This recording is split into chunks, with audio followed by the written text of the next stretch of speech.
One of the threads is about being an upstander, not a bystander, which I just really love. I think we need more of that in the world, to stand alongside somebody and offer them some support and stand up for them. So tell us more about that. Yeah, look, basically being an upstander is about two things, really. One is when you see something happening, trying to do something to address that bullying. So it might use your words to say, look, that's not okay. If you feel safe to do that, try to get the person that's being bullied out of the situation as quickly as possible.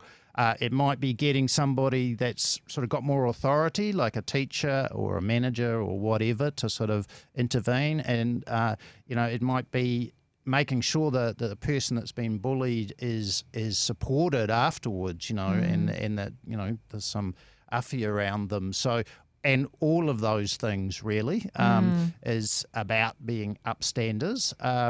But I do think the other part of being an upstander is trying to create the situation, the environment where bullying is much less likely to happen. And that's about spreading kindness. And you were making some very interesting points actually just before we came on air as well about, I guess, being a little more sophisticated in how we think about what it means to see bullying around the place. Because, look, I'll be honest, from my perspective, I've been bullied before, but I've also stood by and watched bullying happen. And if I think about it, I've been the bully before. Yeah. And so sometimes I guess when you think of bullying, maybe you think of like those high school movies where it's like, it's the kid in the leather jacket who's a foot taller than everyone else. Yeah. That's the bully guy. And then there's the rest of us. Yeah. But we can very easily find ourselves in all sorts of different roles like that. Yeah, look, absolutely. And I totally agree. I've been bullied. I've been a bystander where I just stood by and didn't do anything. I've been an upstander. I have taken action. But I've also been a bully, and mainly sort of like going along with it, It's very easy to go along with it. And that's sort of easy as an upstander, as a bystander, sort of like you don't want to be the target, so you kind of go along with it. It's really bad for bullies to bully. The reason the Mental Health Foundation is involved in this is that bullying has a really huge negative impact on people's mental health. Now, obviously, being the victim of bullying and sustained bullying is the worst thing.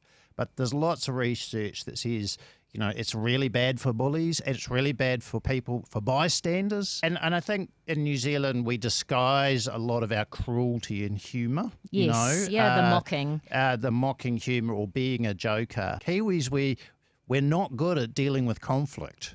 So, where, somebody might not be getting their work done as quickly as they need to, and a manager might not actually know how to have that conversation in a way that's really respectful and manner enhancing.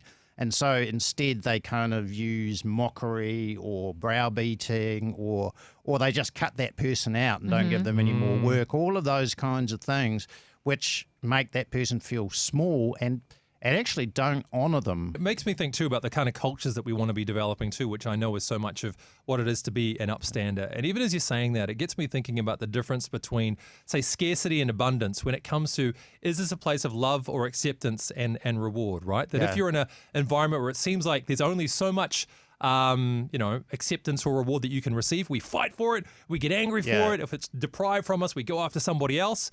But if we've got an environment where people know that there is an abundance of love and care, you don't have to put somebody down to feel good about yourself, we'll do that for you. Suddenly you've laid a really cool framework, right, to make sure that bullying's not a factor. Absolutely.